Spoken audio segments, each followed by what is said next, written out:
Hello दोस्तों, GK के एक और नए वीडियो के साथ स्वागत है आपका हमारे चैनल ऑनलाइन जीके मंच में।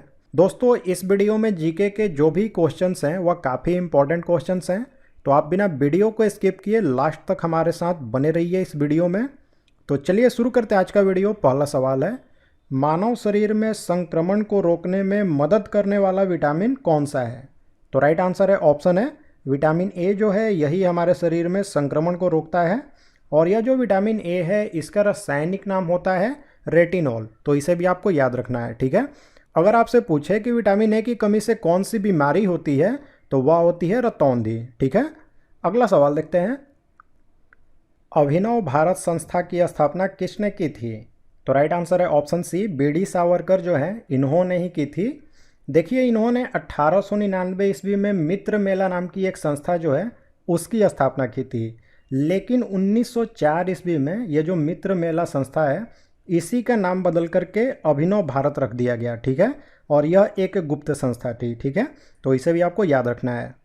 अगला सवाल देखते हैं, ध्वनि का तारतम्य किस पर निर्भर करता है? तो राइट आंसर है ऑप्शन है आवृत्ति पर, ठीक है। देखिए, ये जो ध्वनि का तारतम्य है यह ध्वनि का वैसा गुण होता है जिससे कि ध्वनि हमें पतली या फिर मोटी सुनाई देती है, ठीक है। तो एग्जाम में सवाल यह भी आता है कि किसके कारण स्त्री की जो आवाज़ होती है वो पतली सुनाई देती है और पुरुष का जो आवाज़ है वो मोटा सुनाई देता है।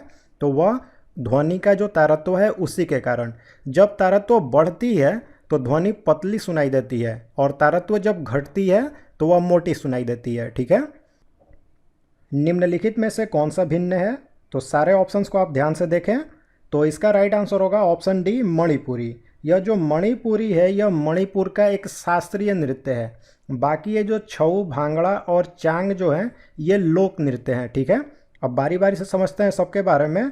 तो यह जो छऊ है यह पुरुषों का एक नृत्य है जो कि उड़ीसा में, पश्चिम बंगाल में और झारखंड में प्रचलित है, 3 राज्यों में। भांगड़ा जो है यह भी एक पुरुष प्रधान नृत्य है और यह पंजाबी एक लोक नृत्य है, ठीक है। चांग जो है यह नागालैंड का एक लोक नृत्य है, ठीक है। तो इन सबको याद रखना आपको। चलिए अगला सवाल देखते हैं, ब्लड कैंसर को और किस नाम से जाना जाता है? तो राइट आंसर है ऑप्शन है ल्यूकेमिया नाम से जानते हैं हम ब्लड कैंसर को। यह जो ब्लड कैंसर की बीमारी है इसमें होता क्या है कि जो सामान्य रक्त कोशिकाएं होती हैं उनमें श्वेत रक्त कोशिकाएं होती हैं, यानी कि WBC होती हैं। और ये जो WBC हैं इनकी जो मात्रा है वह असामान्य तरीके से बढ़ने लगती है, तो यही होता है ब्लड कैंसर, ठीक है।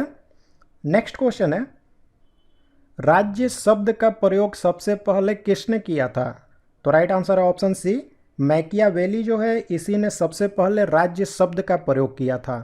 और इन्होंने यह जो राज्य शब्द है इसका प्रयोग अपनी पुस्तक द प्रिंस में किया था, तो इसे भी आपको ध्यान में रखना है, ठीक है।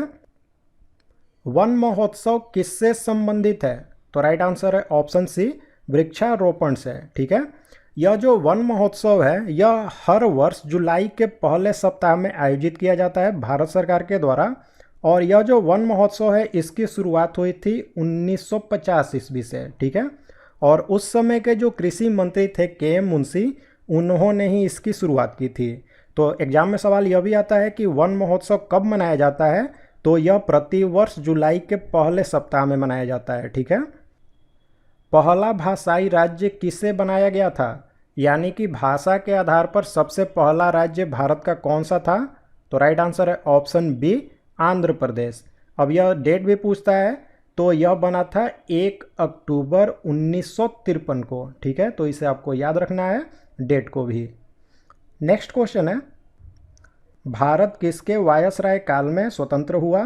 तो देखिए, भारत जो है वो 15 अगस्त 1947 को आज़ाद हुआ था और उस वक्त जो भारत के वायसराय थे उनका नाम था माउंटबेटन। तो option D Mountbatten right answer होगा। और यह भारत के अंतिम अंग्रेज वायसराय थे।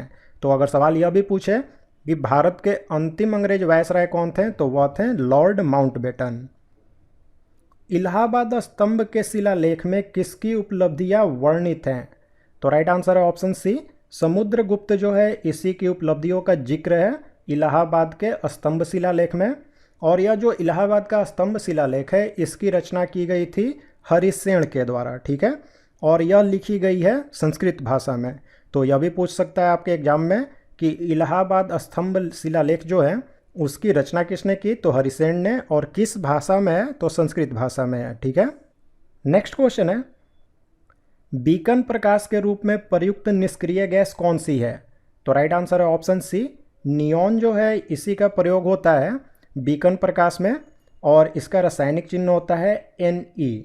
अब इसका प्रयोग क्यों होता है बीकन प्रकाश में, तो ऐसा इसलिए कि यह जो नियॉन है इसकी जो प्रकाश है वह सर्दी के मौसम में जब घना कोहरा होता है उसमें भी यह आसानी से बहुत दूर से हमें दिख जाती है। ठीक है। निम्न में से कौन सी गर्म महासागरीय धारा है, तो राइट आंसर है ऑप्शन है गल्फ स्ट्रीम जो है यही एक गर्म महासागरीय धारा है और यह निकलती है मैक्सिको की खाड़ी से। ठीक है। और बाकी ये जो लेब्राडोर, क्यूराइल और कैनारी ये तीनों जो हैं यह ठंडी जलधाराएं हैं। ठीक है। अगला सवाल है, भारत में सबसे घनी आबादी वाला राज्य कौन सा है, तो देखिए 2011 की जनगणना जो है उसके अनुसार भारत में सबसे ज़्यादा घनी आबादी वाला राज्य है बिहार। ठीक है। यहाँ का जो जनसंख्या घनत्व है वह है 1106 व्यक्ति प्रति वर्ग किलोमीटर। ज्ञानपीठ पुरस्कार किस क्षेत्र में दिया जाता है, तो ये जो ज्ञानपीठ पुरस्कार है यह दिया जाता है साहित्य के क्षेत्र में। ठीक है। इसकी स्थापना हुई थी 1965 ईस्वी में और इसकी स्थापना की गई थी शांति प्रसाद जैन के द्वारा। तो इन तीनों को याद रखें आप। सबसे बड़ा श्वेत रुधिराणु कौन सा है, तो राइट आंसर है ऑप्शन है मोनोसाइट है। यह जो मोनोसाइट है इसका जो व्यास है वह 20 माइक्रोमीटर तक होता है। ठीक है। तो इसे भी आपको याद रखना है। नेक्स्ट क्वेश्चन है, सूफी आंदोलन मूलतः कहाँ से प्रारंभ हुआ, तो राइट आंसर है ऑप्शन बी फारस से। इसका जो अभी वर्तमान में नाम है फारस का वह ईरान है। यहीं से सूफी आंदोलन जो है उसकी शुरुआत हुई थी। अगर आपसे सवाल पूछे कि यह जो सूफी आंदोलन है यह किस धर्म से संबंधित है, तो वह इस्लाम धर्म से संबंधित है। गंगा डेल्टा के मैंग्रोव वन को क्या कहा जाता है, तो राइट आंसर है ऑप्शन डी सुंदरबन कहा जाता है। ठीक है। देखिए जो गंगा की डेल्टा में मैंग्रोव वन है यह सम्मिलित रूप से भारत और बांग्लादेश में स्थित है और यह विश्व की सबसे बड़ी नदी डेल्टा भी है और इसे हम सुंदरबन राष्ट्रीय उद्यान के नाम से भी जानते हैं। ठीक है। और यह जो सुंदरबन राष्ट्रीय उद्यान है अगर पूछे कि किस जानवर के लिए प्रसिद्ध है तो यह रॉयल बंगाल टाइगर के लिए प्रसिद्ध है। तो इन सब को आपको याद रखना, ये काफ़ी इंपॉर्टेंट है और एग्जाम में बार बार आते हैं। ठीक है। नेक्स्ट क्वेश्चन है, लाइकेन क्या होता है, तो लाइकेन जो है एक तरह का सहजीवी होता है। तो ऑप्शन बी राइट आंसर होगा। और लाइकेन में क्या है कि शैवाल और कवक के बीच की सहजीविता होती है। इसमें जो कवक है वह जल और पोषक तत्वों को अवशोषित करता है और शैवाल में क्लोरोफिल उपस्थित होता है जिससे कि वह प्रकाश संश्लेषण करके भोजन बनाता है। ठीक है। हरिजन सेवक संघ की स्थापना किसके द्वारा की गई, तो राइट आंसर है ऑप्शन है महात्मा गांधी जो हैं इन्होंने ही हरिजन सेवक संघ जो है इसकी स्थापना 1932 में की थी। ठीक है। और अगर आपसे पूछे कि इसके संस्थापक अध्यक्ष कौन थे, तो वह थे घनश्याम दास बिरला। ठीक है।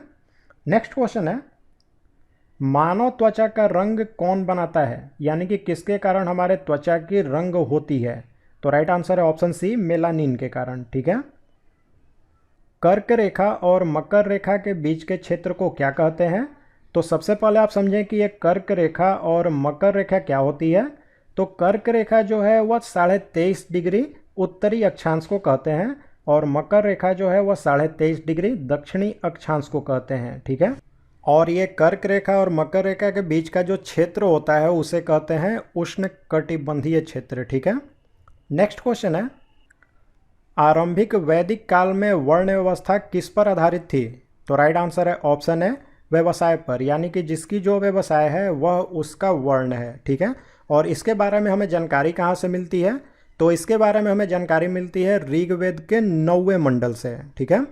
नेक्स्ट क्वेश्चन देखें, रक्तदाब का नियंत्रण कौन करता है, तो राइट आंसर है ऑप्शन है एड्रिनल ग्रंथि जो है वही रक्तदाब को नियंत्रित करती है। देखिए होता क्या है कि जब हमारे शरीर में रक्तदाब कम हो जाता है तो इस एड्रिनल ग्रंथि से एड्रेनलिन नाम की हार्मोन निकलती है जो कि रक्तदाब को बढ़ा देती है और इस तरह से ये हमारे रक्तदाब को नियंत्रित करती है। ठीक है। किस देश में फांसीवाद का राजनीतिक सिद्धांत शुरू हुआ था, तो राइट आंसर है ऑप्शन सी, इटली से शुरू हुई थी 1919 में। और इसको शुरू किसने की थी? तो मुसोलिनी ने शुरू की थी। तो इसे भी ध्यान में रखना आपको। अगला सवाल है, भारत के किस नदी का अंतर्देशीय जल निकास है? तो राइट आंसर है ऑप्शन डी, लूनी नदी का। देखिए, ये जो लूनी नदी है यह राजस्थान में जो अजमेर है उसके दक्षिण पश्चिम में अरावली से निकलती है और कच्छ के रन में जाकर के विलुप्त हो जाती है। यानी कि इसका जो संपर्क है वह समुद्र से नहीं हो पाता है। ठीक है, तो दोस्तों ये थे जीके के कुछ इंपॉर्टेंट क्वेश्चंस। तो अब आप लाइक और कमेंट करके हमें ज़रूर बताएं कि आपको ये वीडियो कैसा लगा। और जीके के इसी तरह के इंपॉर्टेंट वीडियो को देखने के लिए हमारे चैनल को सब्सक्राइब करें और जो बेल बटन का आइकन है उसे भी प्रेस कर दें, जिससे आपको नोटिफिकेशन मिलती रहेगी।